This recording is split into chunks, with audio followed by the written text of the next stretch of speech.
शांति।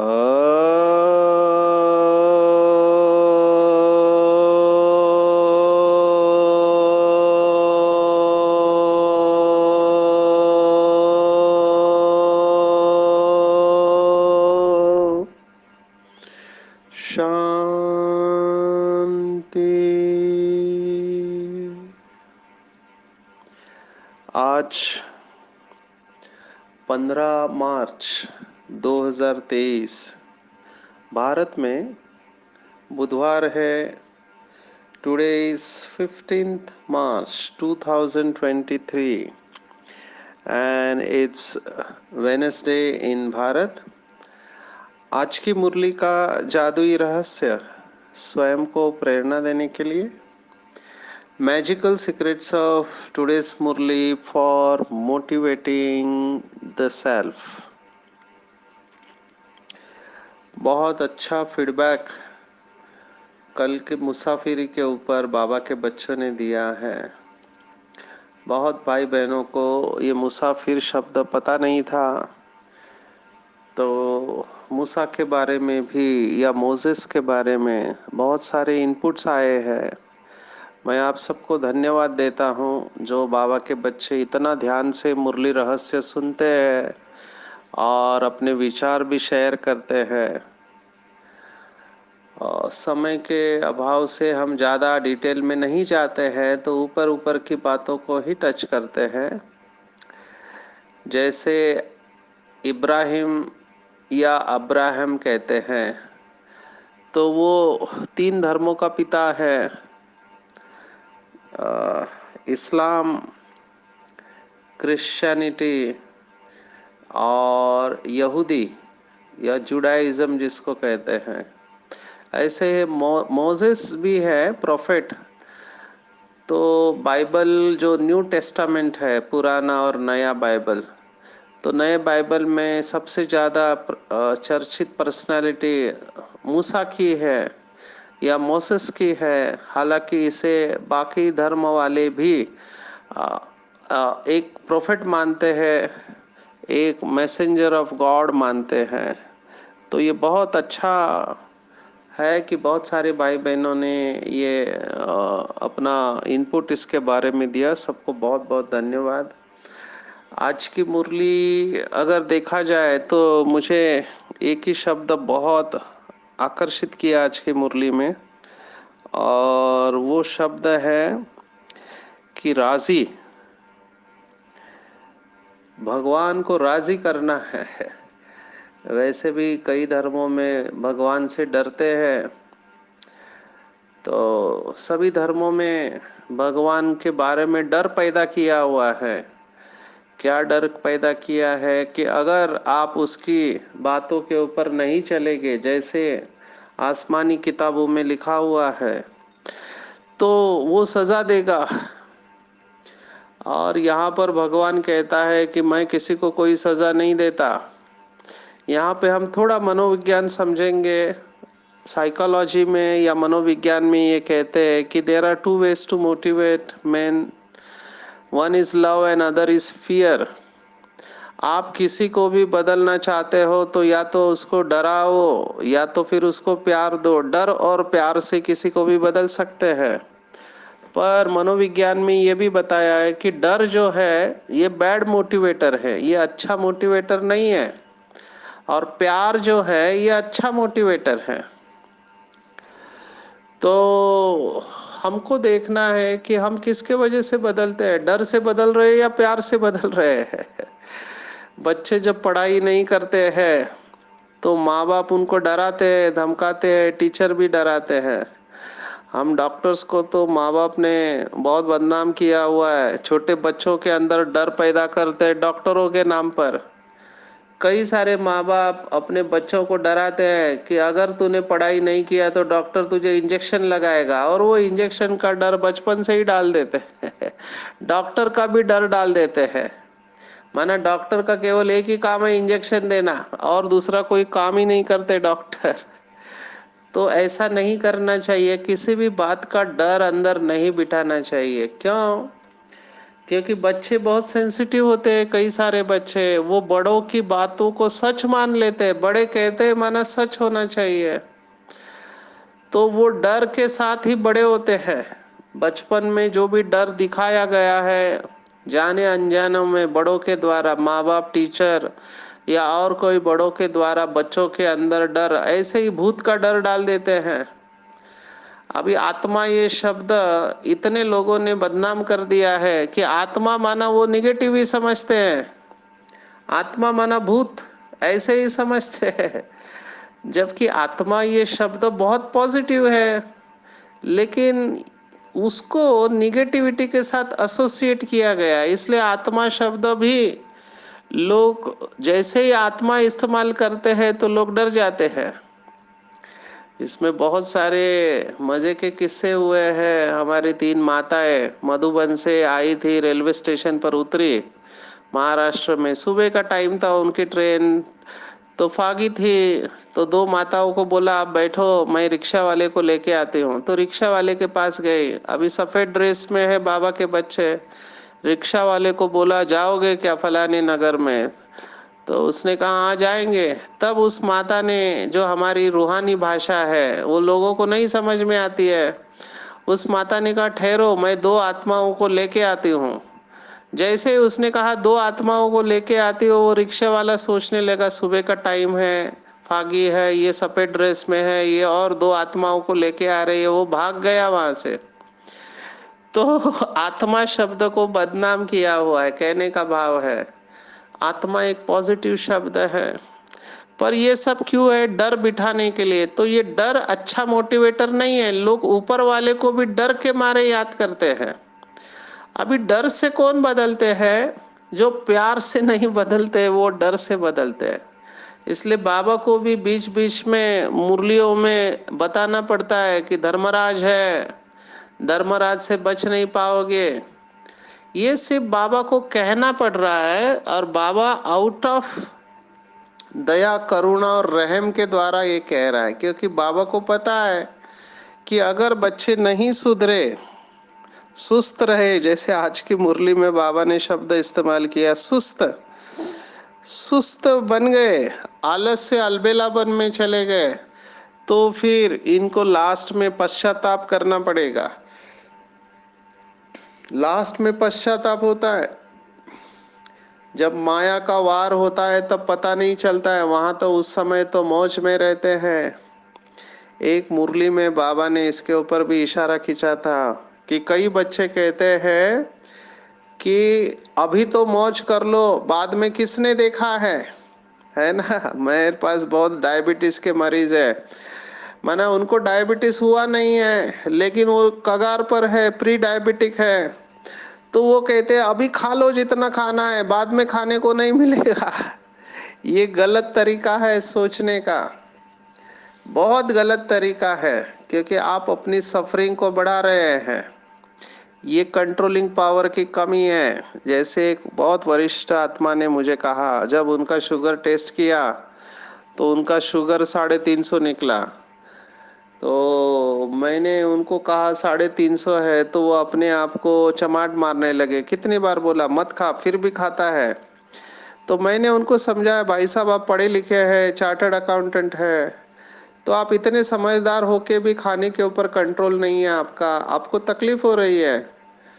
तब उन्होंने मुझे बहुत प्यार से कहा कि देखो डॉक्टर साहब, मेरे पास 2 ही ऑप्शन है, खा पी के मरूं और बिना खा के मरूं, और मैं खा पी के मरना चाहता हूं। अभी ये लॉजिक ठीक नहीं है।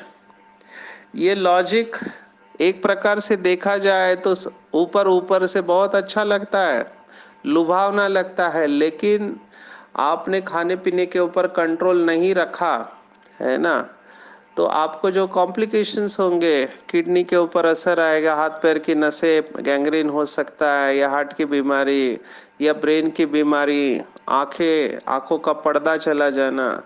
ये लॉजिक है, उस समय फिर परेशानी आपको ही होगी, लेकिन व्यक्ति ये सोचता नहीं है। एक आम आदमी केवल इमीडिएट, माना अभी जो सुख मिल रहा है उसके बारे में सोचता है, वो लंबे समय का सुख नहीं सोचता है। इसको हम अंग्रेजी में कहते हैं short term benefit and long term benefit. तो शॉर्ट टर्म बेनिफिट के लिए लॉन्ग टर्म का सुख छोड़ रहे हैं, है ना।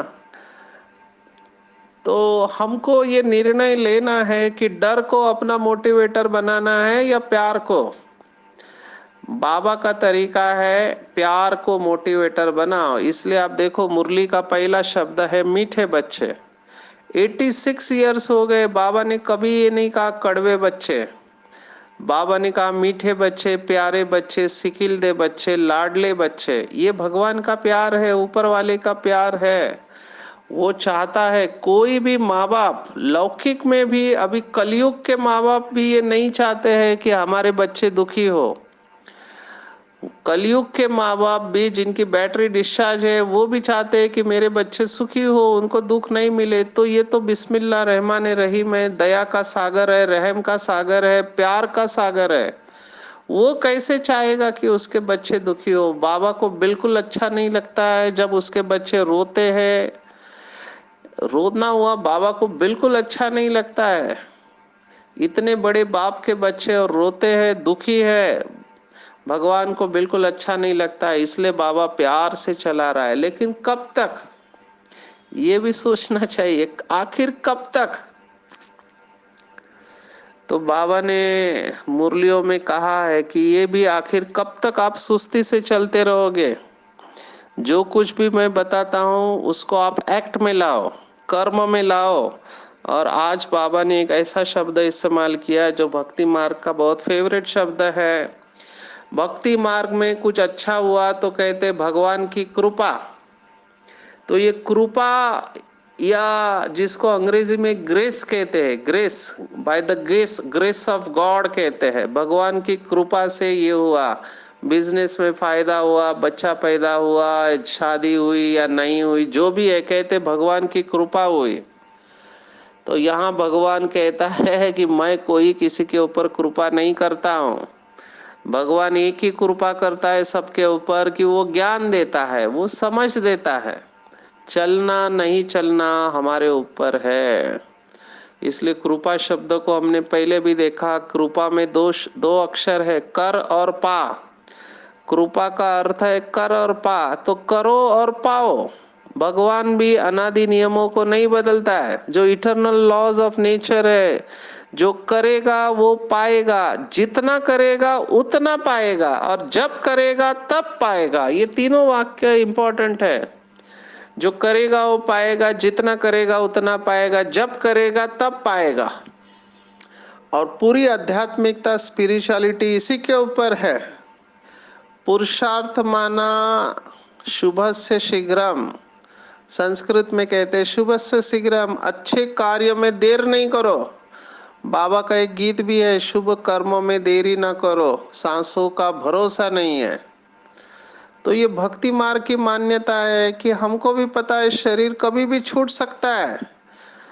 तो आध्यात्मिकता कहती है अच्छा कर्म है तुरंत करो, और बुरा काम है उसको पोस्टपोन करो।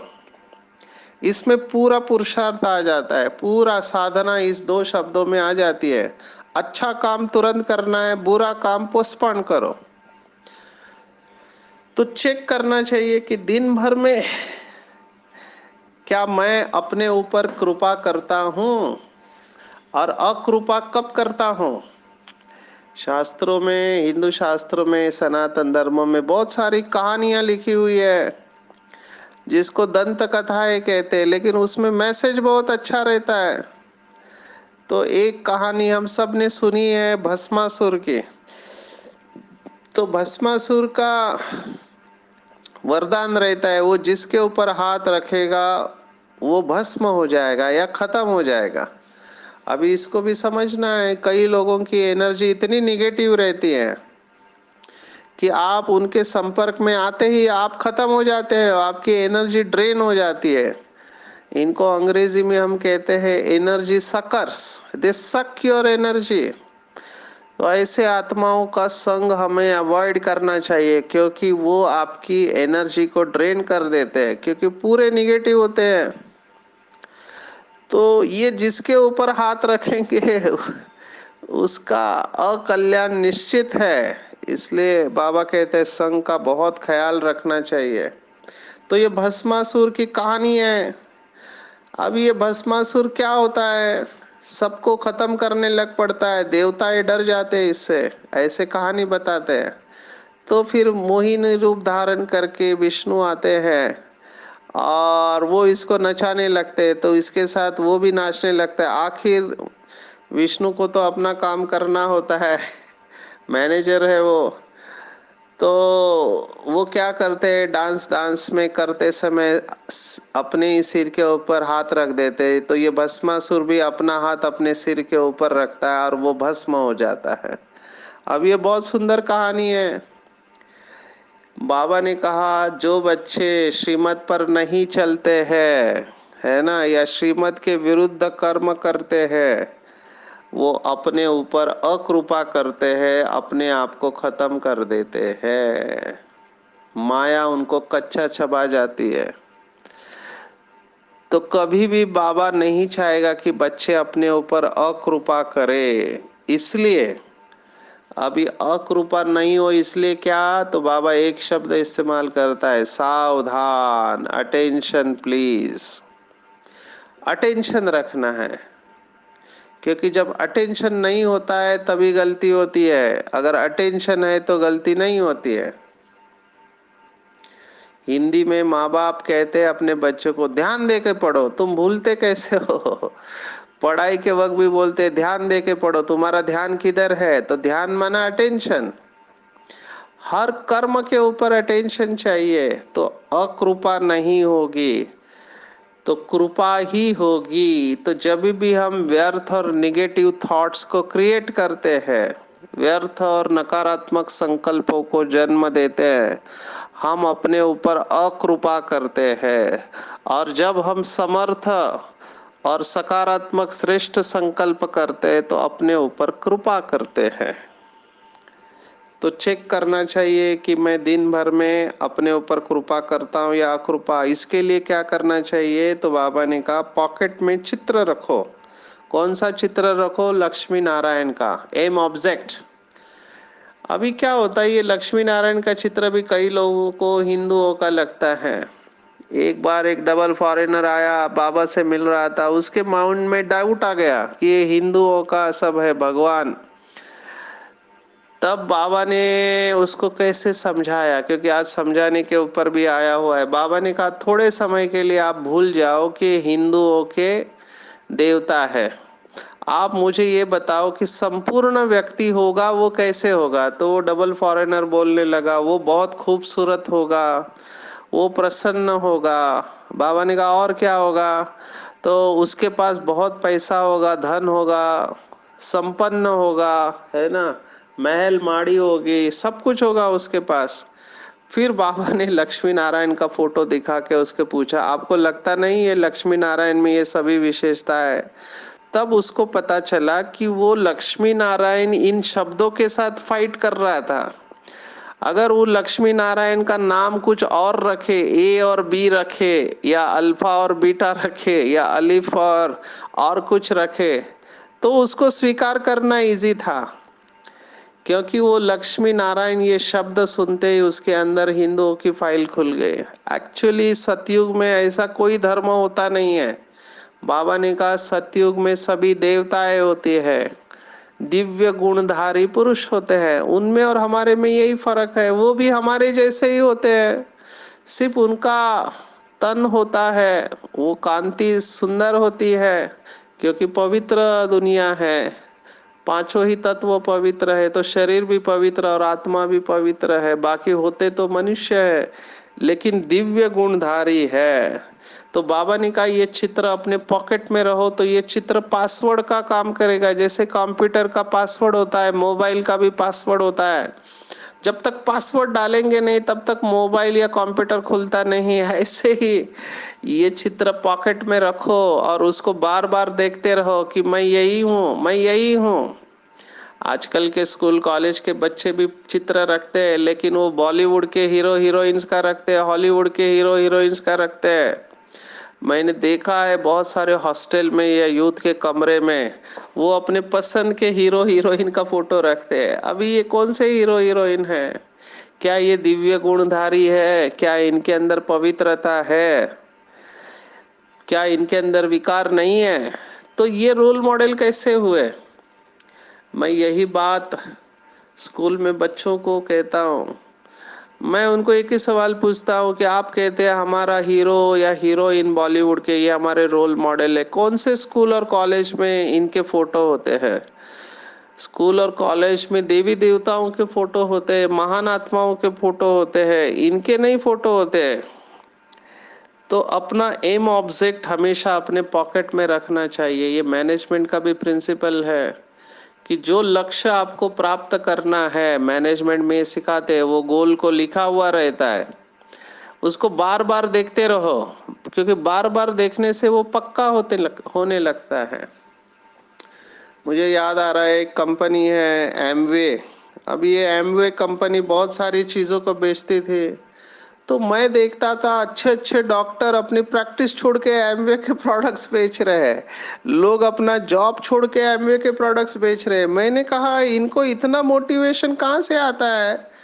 तो पता चला कि जब ये मल्टी लेवल मार्केटिंग का वर्कशॉप अटेंड करते हैं तो उनको ऐसे हिप्नोटाइज किया जाता है कि रोज उनको ये लेक्चर सुनने हैं। वो सुन सुन के उनका सबकॉन्शियस माइंड में केवल एक ही बात भर जाती है कि मैं ये करूंगा तो मैं जल्दी करोड़पति बन जाऊंगा। तो उनको सपने दिखाए जाते हैं और वो सपनों को री किया जाता है और बार बार वही सुनते रहते हैं और वो उसके पीछे पड़ जाते हैं। कई लोगों ने अपना सब कुछ छोड़ दिया इसके लिए और इसमें हेवीली इन्वेस्ट किया है। तो बाबा यही प्रिंसिपल कह रहे हैं कि आपका लक्ष्य क्या है। जैसे आज बाबा ने कहा ना, कोई आग के ऊपर चलता है, कोई पानी के ऊपर चलता है। तो हमने पहले भी देखा ये पाई पैसे का है। रामकृष्ण परमहंस के बारे में कहते हैं कि उनको एक ऐसा ही मिला सिद्धि स्वरूप व्यक्ति। उसने कहा कि मैं 25 साल की गहरी साधना किया जंगल में, अब मैं पानी के ऊपर चल सकता हूं। तो वो पानी के ऊपर चल के बताता है, वो डूबता नहीं है। तब रामकृष्ण परमहंस उनको कहते हैं कि तुमने अपने 25 साल वेस्ट कर दिए। तुम्हारी ये पानी के ऊपर चलने की सिद्धि पाई पैसे की है, क्योंकि पाई पैसे में मैं इस किनारे से उस किनारे बोट में जा सकता हूँ। बाबा ने आज यही बात मुरली में कही है लास्ट में कि आग के ऊपर चलना, पानी के ऊपर चलना, इससे फायदा क्या है? भगवान कह रहा है, ऊपर वाला कह रहा है, इससे फायदा क्या है? कुछ फायदा नहीं है। उससे आयु बढ़ती नहीं है। तो आयु बड़ा करना है और सतयुग में देवी देवता बनना है तो ऊपर वाले को सच्ची दिल से याद करना चाहिए। तो आज बाबा ने और एक बात के ऊपर अटेंशन खिंचवाया जो मेरा फेवरेट है, वो माना बाबा ने आज कहा अपना मिजाज बहुत स्वीट बनाना है, स्वीट टेम्पर। जैसे शिव बाबा बहुत मीठे थे मीठा है, ऐसे हम बाबा के बच्चों को भी बहुत बहुत बहुत मीठा बनना है। अभी ये बहुत टफ है कलयुग के जमाने में। अगर हमारे अंदर शक्ति नहीं है तो मीठा बनना मुश्किल है। पर मैंने कई भाई बहनों को देखा है, बाबा के बच्चे इतना मीठा बोलते हैं, उनका बोल भी इतना प्यारा होता है, दिल करता है बस सुनते रहे। अभी हम एक स्थान पर गए थे तो वीआईपी आए थे स्टेज पर, वो अपना अनुभव सुना रहे थे कि दीदी हमको इतने बार बुलाते हैं और हम सीधा मना कर देते हैं, हम बिजनेसमैन हैं, हमारे पास टाइम नहीं होता है, हम बिजी होते हैं, लेकिन दीदी इतना प्यार से बोलती है, देखो भाई साहब आप आ सकते हो, थोड़ा टाइम निकालो, बाबा आपको बुला रहे, कोशिश करो तो आखिर में उनको झुक जाना पड़ता है। और उस दिन उन्होंने सुनाया है कि कितना अच्छा हुआ कि मैं आया तो इतना अच्छा प्रोग्राम मुझे अटेंड करने को मिला। कल का ही मैं बता रहा हूँ, औरंगाबाद में एक प्रोग्राम हुआ तो वहां पे अधीक्षक आए थे, कृषि अधिकारी आए थे पूरा जिला के। तो उन्होंने सुनाया कि मेरे को कलेक्टर का फोन आ रहा था लेकिन प्रोग्राम इतना अच्छा चल रहा था मैंने उसको डिस्कनेक्ट कर दिया, उठाया नहीं मैंने।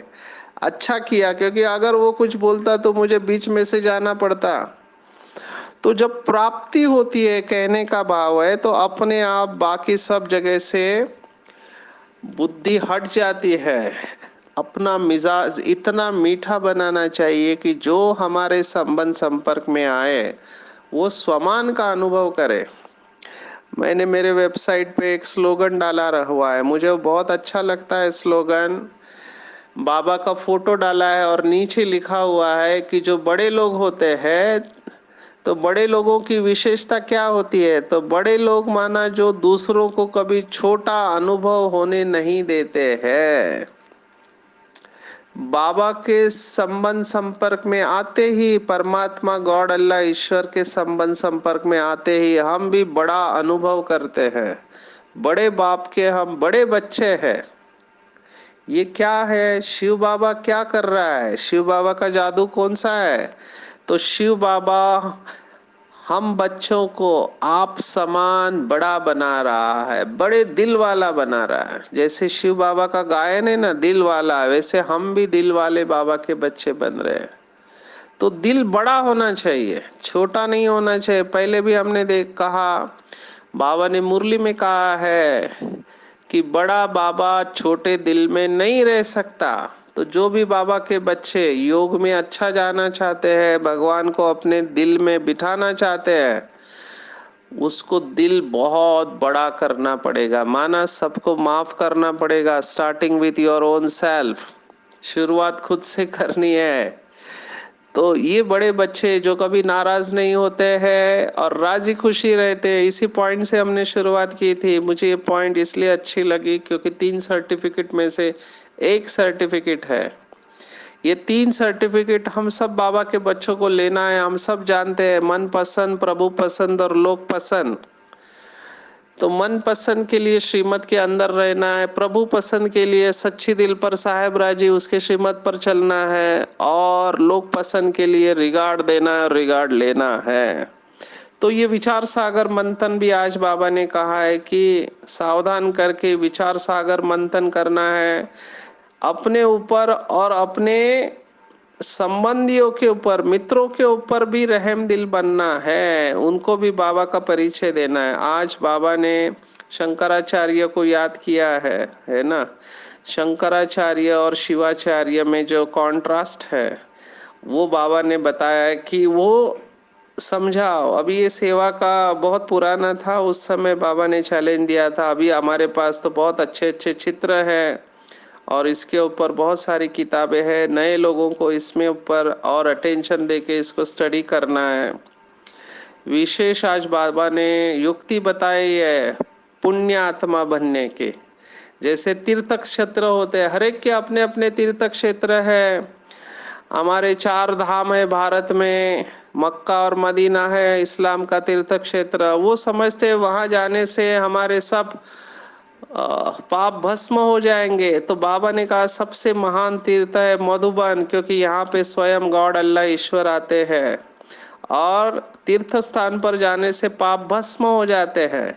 लेकिन प्रैक्टिकली अभी बाबा के बच्चे जो पूरे विश्व में सभी धर्मों में कन्वर्ट हो चुके हैं, हिंदू मुस्लिम क्रिश्चियन सिख ईसाई सभी लोग आते हैं मधुबन में और अनुभव करते हैं कि हमारे पाप भस्म हो चुके हैं, पुण्य आत्मा बनते हैं। तो ये तीर्थ स्थान की स्मृति भी आज बाबा ने कहा ताबीज का काम करेगी। आज का शब्द है मुरली का, ताबीज। जैसे ताबीज लगाते हैं हाथ को गले में या कमर पे ताबीज लगाते हैं, वो ज्यादातर हाथ में लगाते हैं या गले में होते हैं। तो ये ताबीज आपको बुराई से बचाती है। तो बाबा कहता है ये स्मृति भी एक ताबीज है। तो कोई भी बात हो जाती है तो मधुबन को याद करो। मधुबन में भी 4 धाम बाबा ने बनाए हुए हैं। हिस्ट्री हॉल है, बाबा की झोपड़ी, बाबा का कमरा, शांति स्तंभ। तो जब भी कभी बाबा का बच्चा विश्व में कहीं पर भी उदास अनुभव करे, अकेला अनुभव करे, तो इन 4 धाम को विजिट करना है, तो सुख और शांति के झूले में झूलने लगेंगे। बहुत भाग्यवान है जो बाबा के बच्चे मधुबन पहुंचे। जो अभी तक नहीं गए हैं, मैं कहूंगा कि जल्द से जल्द मधुबन विजिट करो, किसी भी तरह से आप दुनिया के किसी भी कोने में हैं, क्योंकि मधुबन आना माना पुण्य की खान। और ऐसे बाबा के बच्चे जो अनुभव करते हैं, अनुभव की डबल अथॉरिटी बनते हैं, तो नॉलेज और अनुभव इन दोनों के आधार से रमता योगी होते हैं, माना हर क्षण को एंजॉय करते हैं। तो आज की पूरी मुरली मैं चाहूंगा कि बाबा ने जो कहा है, सुस्त नहीं बनना है, विचार सागर मंथन करके बाबा की श्रीमत को अपने कर्मों में लाना है, अपने ऊपर आपे ही कृपा करनी है। एम ऑब्जेक्ट का चित्र अपने पॉकेट में रखकर अपने आप को बार बार याद दिलाना है कि मुझे बाप समान बहुत मीठा बनना है, अपना मिजाज बहुत अच्छा रखना है, स्मृति रखना है कि मैं मधुबन निवासी हूँ, भले आप दुनिया में कहीं पर भी है पर हमारा परमानेंट स्थान मधुबन है। तो ऐसे रमता योगी बनने वाले डबल अथॉरिटी बाबा के बच्चे ही माला का मन का बनते हैं। अच्छा, ओम शांति।